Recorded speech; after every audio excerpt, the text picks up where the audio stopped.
नमस्कार मित्रांनो, मराठी क्राईम स्टोरीमध्ये आपलं स्वागत आहे. एक 60 वर्षाची महिला असते आणि ही महिला आपल्या 75 वर्षाच्या पतीसोबत राहायची. त्यांना 3 मुले देखील होती. तीनही मुले कामाच्या निमित्ताने बाहेर राहत होते. दोघे पती पत्नी सोबत राहायचे. त्या महिलेच्या पतीला वयाच्या 75व्या वर्षी पार्किन्सन नावाची एक बिमारी झाली होती. त्या बिमारीमुळे त्याचे पाय काम करत नव्हते. त्याला एका ठिकाणावरून दुसऱ्या ठिकाणी जायला अवघड होतं. त्याला एक आधाराची आवश्यकता असायची. त्याच वेळेस तो एका ठिकाणावरून दुसऱ्या ठिकाणी जात असायचा. तर त्याची जी पत्नी होती 60 वर्षाची, तिचं नाव होतं सुजाता. सुजाताला पण वयाच्या 60व्या वर्षी शारीरिक संबंध बनवण्याची खूपच विचित्र बिमारी लागली होती. तिला तिच्या नवऱ्याकडून हवा ते सुख मिळत नव्हतं. त्यामुळे ती बाहेर कोणाला तरी शोधू लागली आणि ती महिला एक 30 वर्षाच्या मुलाला आपल्यासोबत घरी आणते. ती महिला 60 वर्षाची आणि तिचा प्रियकर हा 30 वर्षाचा. त्या दोघांमध्ये शरीर संबंध बनत होते. पण समोर त्या रात्री असं काही घडलं, असं काही झालं, त्याची कल्पना कोणीही केली नव्हती की ती महिला असं काही करून बसेल. नेमकं काय आहे संपूर्ण प्रकरण? या घटनेने संपूर्ण देशामध्ये खळबळ उडाली होती. सविस्तर घटना आपण या व्हिडिओमधून जाणून घेऊया. आजची सत्य घटना आहे बिहार राज्यातील, बिहारमधलं पटना शहरामधलं नेहरू नगर रोड नंबर 3 वरील त्या रोड नंबर 3 या ठिकाणी सुजाता अपार्टमेंट नावाचा एक मोठा बंगला होता. त्या घरामध्ये सुजाता आणि तिचा पती NK श्रीवास्तव राहत होते. श्रीवास्तव हे एक फॉरेस्ट डिपार्टमेंटमध्ये अगोदर कामाला होते आणि त्या ठिकाणी त्याला पार्कस नावाची बिमारी झाली आणि मागच्या कित्येक वर्षापासून तो एका खुर्चीवर बसून असतो आणि आपल्या आयुष्याची तो शेवटची वेळ काढत होता. आणि त्याची पत्नी सुजाता ही त्याची काळजी घेत होती. त्यात दोघांना 3 मुले देखील आहेत. एक मुलगा हैदराबादला राहतो, दुसरा मुलगा दुबईला, तर तिसरा मुलगा पुणेला कामाच्या निमित्ताने गेला होता. हे दोघे पती पत्नी सोबत राहत होते. त्या 75 वर्षाच्या म्हाताऱ्याला पार्किन्सन नावाची बिमारी होती. तर त्या महिलेला पण 60च्या वयामध्ये शरीर संबंध बनवण्याची सवय लागलेली होती. पण पतीकडून तिला हवं ते सुख मिळत नव्हतं. त्यामुळे तिने ते सुख बाहेर शोधण्याचा प्रयत्न केला. तारीख होती 16 ऑक्टोबर 2024ची. त्या महिलेचा दुबईचा मुलगा तिला रोज फोन करत असायचा आणि 16 ऑक्टोबरच्या रोजी देखील तिला तो फोन करतो.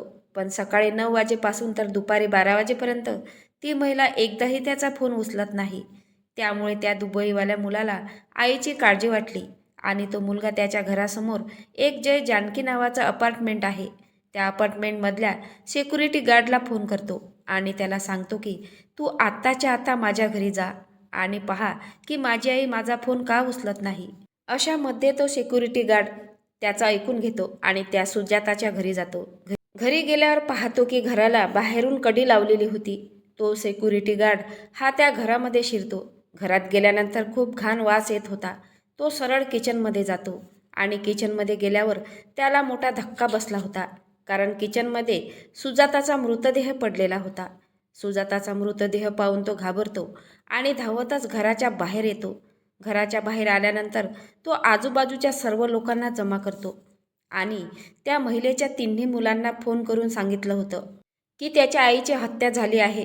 त्यावेळेस त्या लोकांनी जवळपासच्या पोलीस ठाण्यामध्ये फोन केला आणि पोलिसांची टीम तात्काळ त्या ठिकाणी आले.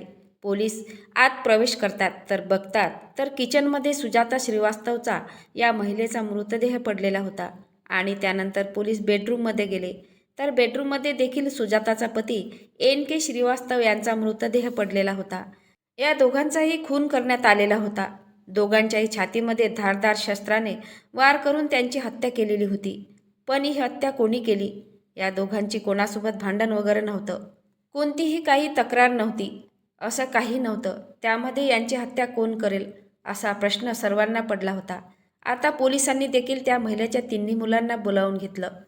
त्यांची इन्क्वायरी केली, चौकशी केली. त्यांनी पण सांगितलं त्यांच्या आईवडिलांचा कोणासोबत काही भांडण वगैरे नव्हतं किंवा कोणासोबत कसलीही तक्रार नव्हती. हे दोघेजण पती पत्नी आनंदाने राहत होते. आम्ही त्यांना पैसे पाठवायचो, त्या पैशामध्ये जे काही त्यांच्या गरजा होत्या हे लोक पूर्ण करत होते. त्यांचा खून कोणी केलं हे आम्हाला पण माहीत नाही. आता पोलिसांसमोर मोठं आव्हान होतं.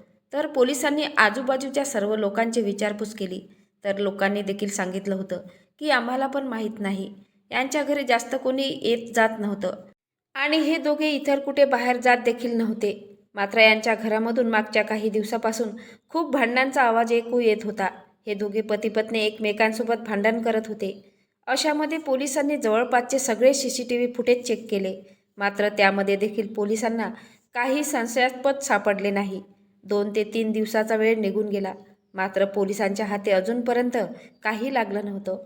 2-3 दिवसानंतर पोलीस ठाण्यामध्ये एक व्यक्ती पोहोचतो, जो की त्याच व्यक्तीच्या घराच्या बाजूला राहायचा. तो व्यक्ती पोलिसांना सांगतो की माझ्या CCTV कॅमेऱ्यामध्ये एक फुटेज रेकॉर्ड झाली आहे.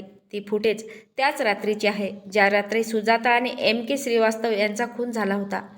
पोलिसांनी ती फुटेज पाहिली आणि फुटेजमध्ये एक व्यक्ती तोंडाला रुमाल बांधून जात होता, एवढंच त्या फुटेजमध्ये दिसत होतं.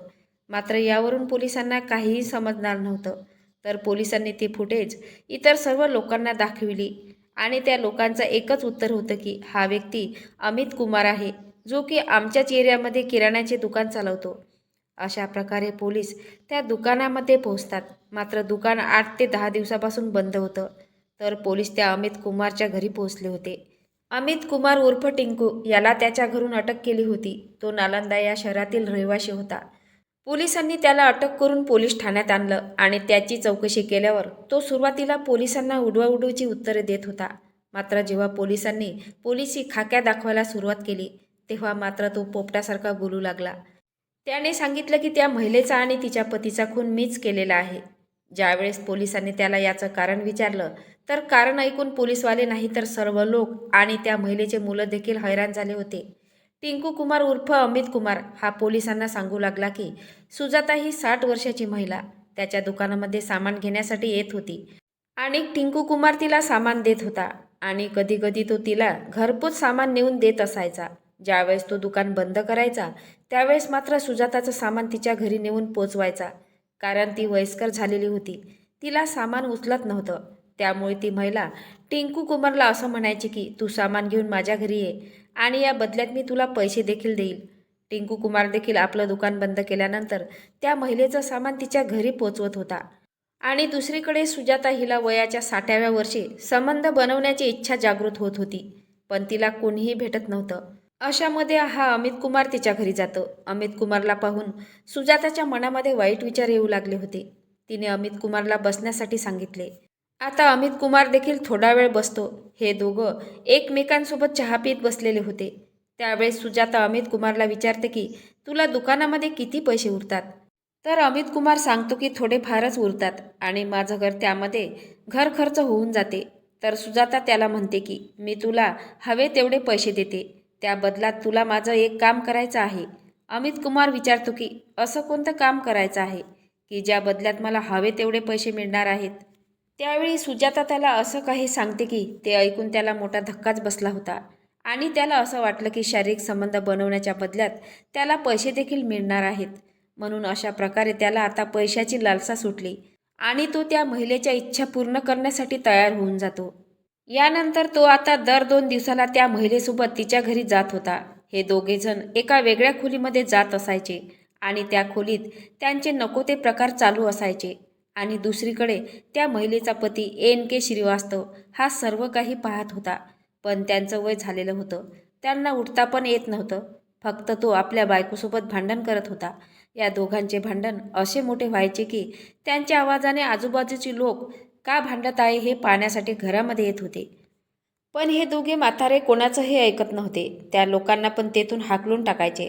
अशामध्ये आता या दोघांमध्ये सारखे सारखे सतत भांडण होत होते. तारीख होती 15 ऑक्टोबर 2025ची. रात्रीचे 9:30 वाजले होते. सुजाताने अमित कुमारला फोन केला, आपल्या घरी बोलावून घेतले. अमित कुमार देखील नेहमीप्रमाणे एकदम निश्चिंतपणे त्याच्या घरी पोहोचतो आणि हे दोघेजण परत नेहमीप्रमाणे आपल्या खोलीत गेले. दुसरीकडे तिचा पती NK श्रीवास्तव हा सर्व काही पाहत होता आणि त्या रात्री त्याला अजिबात राहवलं नाही. त्याला सहन झालं नाही. तो खोलीत लंगडत पडत झडत काठी टेकवत कसंबसं आपल्या पत्नीच्या खोलीत जाऊन पोहोचतो. पत्नीच्या खोलीमध्ये गेल्यानंतर खोलीतील दृश्य पाहून त्याच्या पायाखालची जमीनच सरकली. कारण त्याची पत्नी सुजाता ही तिच्या अर्ध्या वयाच्या 30 वर्षाच्या मुलासोबत नको त्या अवस्थेमध्ये होती. ते पाहून तो जोरजोराने ओरडू लागला होता. तो आपल्या पत्नीसोबत जोरजोरात भांडण करू लागला होता. हा सर्व गोंधळ आणि आरडाओरडा पाहून त्याची पत्नी घाबरली आणि ती आपल्या पतीजवळ येते आणि पुन्हा यांच्यात पती पत्नीमध्ये जोरदार भांडण सुरू झाली. आता अमित कुमार हा बाजूलाच उभा होता. तो त्याची माफी मागू लागला होता. मात्र NK श्रीवास्तव यांचा राग आता एकदम आसमानात गेला होता. त्याला कोणाचीही काही ऐकून घ्यायचं नव्हतं. यामुळे मात्र शेवटी या सुजाताला राग येतो, भयंकर राग येतो आणि ती आता रागाच्या भरात आपल्या पतीला मारहाण करू लागली होती. आणि अशातच NK श्रीवास्तव हा आपला फोन उचलतो आणि आपल्या तिन्ही मुलांना सर्व काही सांगणार होता. तेवढ्यामध्ये टिंकू हा पटकन NK श्रीवास्तव यांचा कॉलर पकडतो आणि त्याला जोरात भिंतीवर ढकलून देतो. श्रीवास्तव यांचं वय झालेलं होतं. त्यांना उठता देखील येत नव्हतं. NK श्रीवास्तव बिचारे रडू लागलेले होते. त्यांना विनवण्या करत होते. मात्र या दोघांनाही थोडी देखील त्यांची दया आली नाही. त्यानंतर त्यांची पत्नी किचनमध्ये गेली. किचनमधून एक धारदार चाकू आणला. कशाचाही विचार न करता आपल्या पतीच्या मानेवर, पोटावर, छातीवर चाकूने सपासप वार केले. त्यामध्ये NK श्रीवास्तव यांचा जागेवरच मृत्यू झाला. बाजूला उभा राहून हा तिचा प्रियकर टिंकू सर्व काही पाहत होता. हे पाहून त्याला फार मोठा धक्का बसला की ही महिला मागच्या 50 वर्षापासून त्या व्यक्तीसोबत राहत होती. त्या व्यक्तीबद्दल तिने थोडा देखील विचार केला नाही. आणि उद्या जर आपण हिच्यासोबत, या महिलेसोबत काही वाईट वागलो किंवा काही चुकीचं घडलं तर ही महिला आपला देखील विचार करणार नाही. आणि अशी त्याला भीती वाटत होती. त्यानंतर सुजाता ही टिंकूला म्हणते की आता आपल्या दोघांच्या संबंधात कोणीही येणार नाही. आपण दोघे आता या घरामध्येच एकमेकांसोबत राहायचं. हे सगळं ऐकून टिंकूला खूपच विचित्र वाटत होतं. त्यानंतर ही सुजाता किचनमध्ये गेली आणि त्या ठिकाणी रक्ताने माखलेला चाकू धुवू लागली. त्या चाकूला तिच्या पतीचं रक्त लागलेलं होतं. त्यानंतर हा टिंकू देखील किचनमध्ये तिच्या मागे मागे जातो आणि तिच्या तोंडाला दाबून धरतो, कारण त्याला तिची हत्या करायची होती. मात्र ती महिला सुजाता त्याला ढकलून देते. आता टिंकू बाजूला पडलेली लाकडी दांडकं उचलतो आणि त्या दांडक्याने सुजाताच्या डोक्यावर वार करतो. सुजाता आता बेहोश होऊन जमिनीवर पडली. तर आता टिंकूने लगेच तोच चाकू घेतला आणि सुजाताच्या पोटात चाकूने वार केले. तिचा क्षणातच मृत्यू झाला. सुजाताचा मृत्यू झाल्यानंतर तो चाकू त्याने जवळ ठेवला आणि सुजाताच्या हातामध्ये सोन्याच्या अंगठ्या होत्या आणि पायामध्ये देखील काही दागिने घातलेले होते. आणि अलमारीमध्ये तिचं काही सामान होतं, जे की चांदीच्या वाट्या वगैरे. ते सर्व दागिने घेऊन त्या ठिकाणावरून तो पळून गेला. आणि त्याच रात्री एका सोनाराच्या दुकानाकडे गहाण देखील त्याने ठेवलं होतं आणि पैसे घेऊन तो आपल्या गावाला निघून गेला. त्याला असं वाटलं होतं की त्याला कोणीही शोधू शकणार नाही. पण पोलिसांनी आपल्या चातुर्याने आणि आपल्या कौशल्याने त्या आरोपीला अटक केली आहे आणि त्याच्यावर खुनाचा गुन्हा दाखल झालेला आहे. मित्रांनो, 60 वर्षाच्या वयात या महिलेला वासनेमुळे तिला कशाचंही भान राहिलं नाही. त्या महिलेनं आपल्या वासनेवर नियंत्रण ठेवायला पाहिजे होतं, कारण की या वासनेमुळेच जास्तीत जास्त क्राईम घडत आहे. बाकी या घटनेचा उद्देश कोणाच्या भावना दुखावणे नाही किंवा अश्लीलतेचा प्रसार करणे नाही. या व्हिडिओच्या माध्यमातून तुम्हाला जागृत करण्याचा इशारा आहे. काळजी घ्या आणि सतर्क राहा. तर मित्रांनो, आजच्या घटनेबद्दल तुमचं मत काय आहे ते नक्की कमेंट करून सांगा आणि व्हिडिओला लाईक करा. नवीन असाल तर चॅनलला सबस्क्राईब करा. तर भेटूया पुढल्या व्हिडिओत. जय महाराष्ट्र.